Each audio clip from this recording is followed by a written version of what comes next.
Olá, meus irmãos e minhas irmãs, eu quero acolher cada um de vocês e cada uma de vocês para a nossa meditação do Evangelho deste domingo.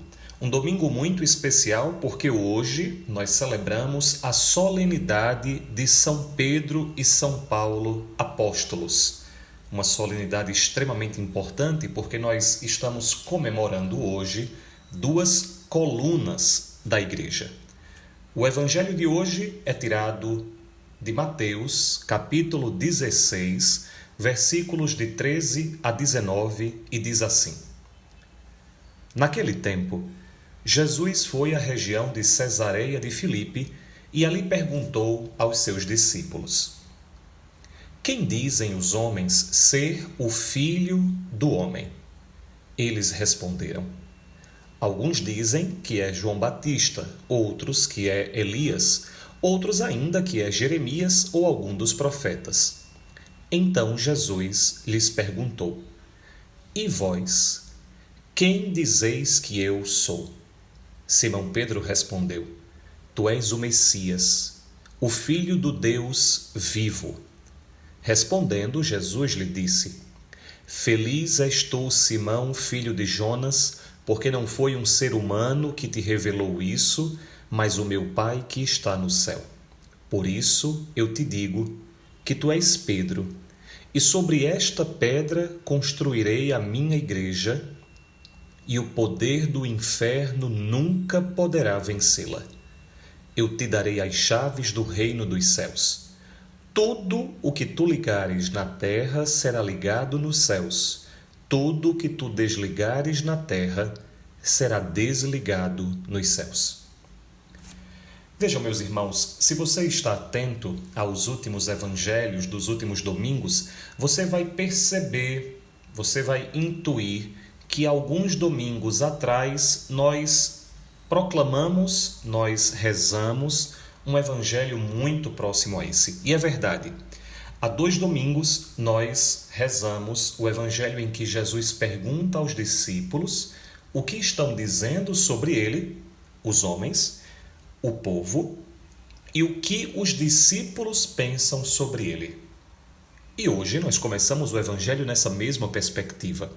Jesus perguntando aos discípulos o que as pessoas pensam sobre ele. E depois, Jesus pergunta o que os discípulos pensam sobre ele. No entanto, hoje existe uma particularidade muito importante. Depois de Pedro, o Evangelho diz, Simão Pedro, depois de responder, tu és o Messias, o Filho do Deus vivo, Jesus dá uma contrapartida, dá uma réplica extremamente importante para a nossa meditação de hoje. Feliz és tu, Simão, filho de Jonas, porque não foi um ser humano que te revelou isso, mas o meu Pai que está no céu. Vejam, eu queria que antes de tudo nós meditássemos a respeito dessa felicidade. Não são muitos os momentos em que Jesus no Evangelho chama a atenção para a felicidade. Claro, ele vai falar sobre os bem-aventurados. Bem-aventuranças são aqueles felizes, realizados. Jesus vai dizer no capítulo 13 de João que se nós fizermos o que ele faz, nós seremos felizes. Mas não são muitos os momentos no Evangelho em que Jesus fala sobre felicidade, usar a palavra felicidade. Por isso, quando Jesus fala que Simão é feliz, isso aqui não pode passar por nós despercebido. Por quê? Porque Jesus está mostrando aqui qual é o segredo para encontrar a felicidade.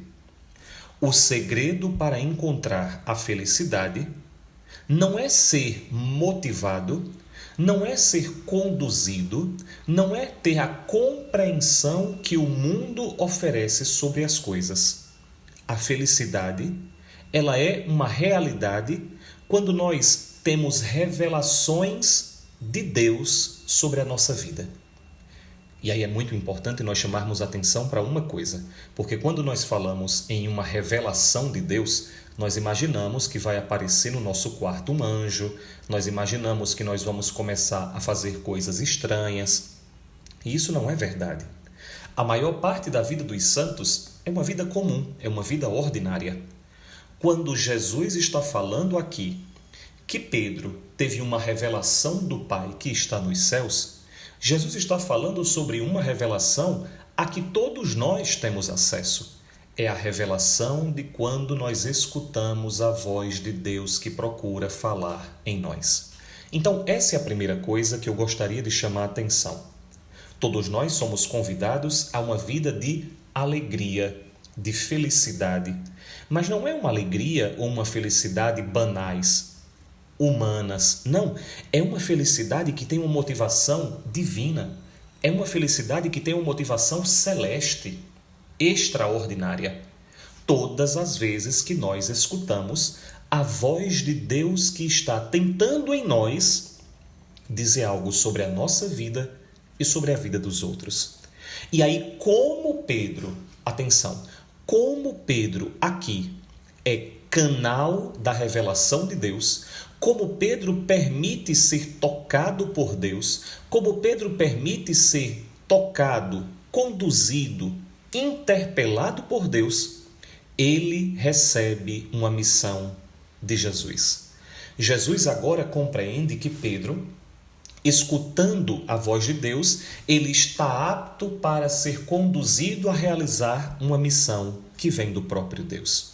No entanto, apesar de nós todos aqui sermos pedras dessa igreja, quando Jesus chama Pedro de pedra, é uma pedra fundamental, é uma pedra basilar. Atenção, Jesus não está dizendo aqui, por isso eu digo a vocês, por isso eu digo aos meus discípulos, por isso eu digo àqueles que virão depois de vocês. Não, Jesus está dizendo aqui que existe uma missão própria, específica de Pedro. Pedro será a pedra sobre a qual Jesus vai construir a sua igreja. Vejam, meus irmãos, essa é uma palavra muito importante para nós, porque nós cristãos católicos muitas vezes podemos imaginar que a nossa religião é igual a qualquer outra. Na realidade, se nós formos francos e se nós nos atermos ao texto que nós estamos vendo aqui, Jesus diz que a igreja de Pedro é a sua igreja. É a igreja que ele construiu. No fundo, a igreja de Pedro não é uma igreja em que ele e os discípulos fizeram cálculos, compraram material e começaram a construir um templo. Não, quem construiu a igreja de Pedro foi Jesus Cristo. Portanto, é mais do que óbvio nós concluirmos isso. Se nós queremos participar da igreja de Cristo, se nós queremos estar na igreja de Cristo, nós temos que procurar a igreja de Pedro. E a igreja de Pedro, aquela que mais está ligada a Pedro, é a igreja católica. Por quê? Porque ela tem a sucessão apostólica, a sucessão dos apóstolos. Pedro e depois o outro, e depois o outro, e depois o outro, até chegar ao Papa Francisco. É claro que nós tivemos nessa longa tradição de milênios uma série de controvérsias, uma série de disputas, uma série de momentos nevrálgicos, difíceis, dolorosos.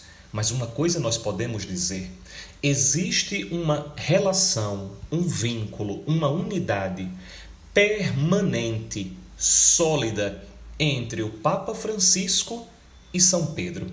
Portanto, o Papa para nós é o sinal visível da unidade. Por quê?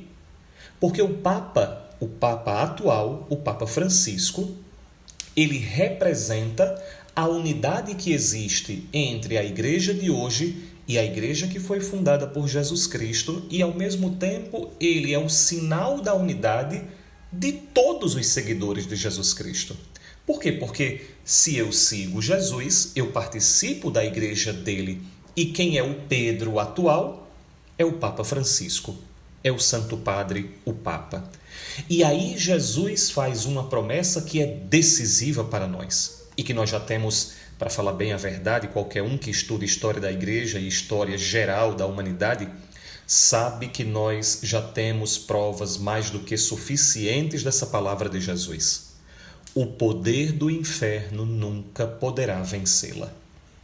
Meus irmãos, nos últimos 2000 anos, a Igreja de Cristo, a Igreja Católica, sofreu as mais duras perseguições, sofreu as mais duras divisões e rachaduras. No entanto, permanece de pé. Nunca foi vencida e nunca será vencida, porque é uma promessa de Jesus Cristo. Jesus então conclui dizendo algo que para nós católicos é fundamental de sempre recordar. Jesus deu a Pedro as chaves do reino dos céus. Isso é algo extraordinário. Jesus acredita tanto nos seus discípulos. Jesus crê tanto na missão que ele nos deu. Jesus deseja tanto que nós participemos da história da salvação, que ele coloca em mãos humanas chaves divinas. Ele coloca em mãos pecadoras, Pedro, um homem como qualquer outro, dá a Pedro a prerrogativa de ligar e desligar, unir e desunir. Por isso é que nós, todos nós, devemos estar profundamente unidos ao Santo Padre. Devemos estar profundamente unidos ao Papa, seja ele quem for. Tenha o tom que tiver, tenha o jeito que tiver, tenha as preferências que tiver, seja quem for, nós católicos estamos unidíssimos ao Papa. Ao Papa que Santa Catarina chamava o doce Cristo na terra. E de fato é assim, porque Jesus coloca um vigário no seu lugar, coloca um representante no seu lugar.